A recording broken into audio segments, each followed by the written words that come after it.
Assalamualaikum warahmatullahi wabarakatuh. Kembali lagi bersama saya Hedi Fansa dari kelas 10 1 SMK Negeri 1 Balongan.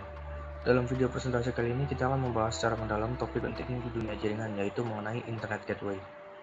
Kita akan mengulas definisi, fungsi utama, serta bagaimana peran Internet Gateway dalam menyediakan akses internet untuk jaringan lokal. Mari kita mulai pembahasannya. Kita masuk ke pembahasan utama. Apa sebenarnya yang dimaksud dengan Internet Gateway? Seperti yang tertera pada slide, Internet Gateway adalah perangkat atau sistem yang berfungsi sebagai penghubung antara jaringan lokal dengan jaringan internet. Tugas utamanya adalah memastikan bahwa informasi atau data yang keluar masuk antara jaringan lokal dan internet dapat terkirim meskipun keduanya menggunakan protokol atau struktur jaringan yang berbeda. Secara sederhana, kita bisa mengibaratkan Internet Gateway sebagai penerjemah dan pengatur lalu lintas data.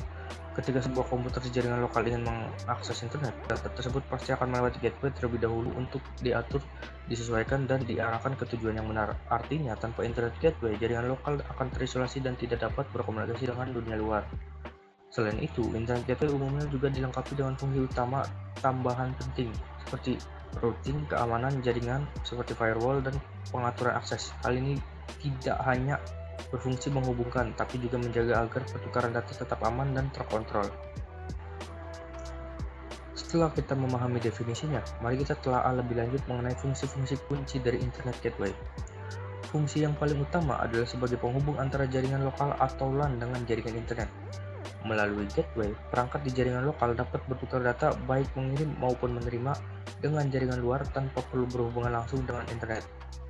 Fungsi penting kedua adalah sebagai pengarah lalu lintas data atau yang kita kenal dengan istilah routing. Gateway bertugas menentukan kemana data harus dikirimkan. Ia memastikan setiap paket data sampai ke tujuan yang benar dan tidak tersesat, sehingga komunikasi jaringan menjadi lebih efisien dan terstruktur.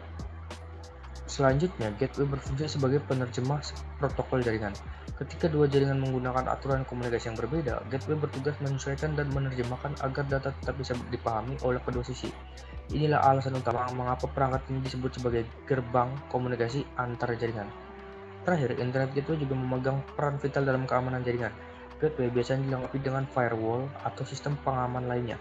Tujuannya adalah untuk menyaring lalu lintas data, mencegah akses ilegal, dan melindungi jaringan lokal dari berbagai ancaman luar, seperti malware atau serangan cyber. Setelah mengetahui fungsi-fungsinya, mari kita pahami bagaimana Internet Gateway bekerja dalam sebuah jaringan. Cara kerja gateway dimulai ketika sebuah perangkat di jaringan lokal, misalnya laptop saya, ingin mengakses sebuah situs web. Pertama, permintaan akses tersebut akan dikirimkan menuju gateway.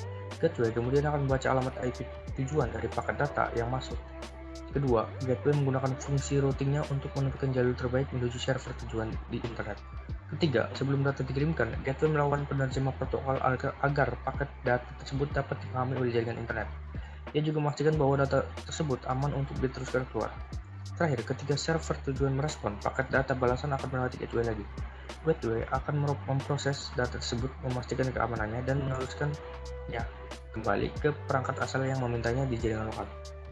Singkatnya, gateway selalu menjadi pintu masuk dan pintu keluar utama bagi semua komunikasi antara jaringan lokal dan internet. Demikianlah akhir dari presentasi saya mengenai Internet Gateway. Saya ucapkan terima kasih atas waktu dan perhatian yang telah diberikan. Semoga materi yang saya sampaikan ini dapat menambah wawasan kita semua, khususnya dalam bidang teknik komputer dan jaringan. Saya Hedi Fansa, memohon maaf jika ada kesalahan atau kekurangan dalam penyampaian. Wassalamualaikum warahmatullahi wabarakatuh.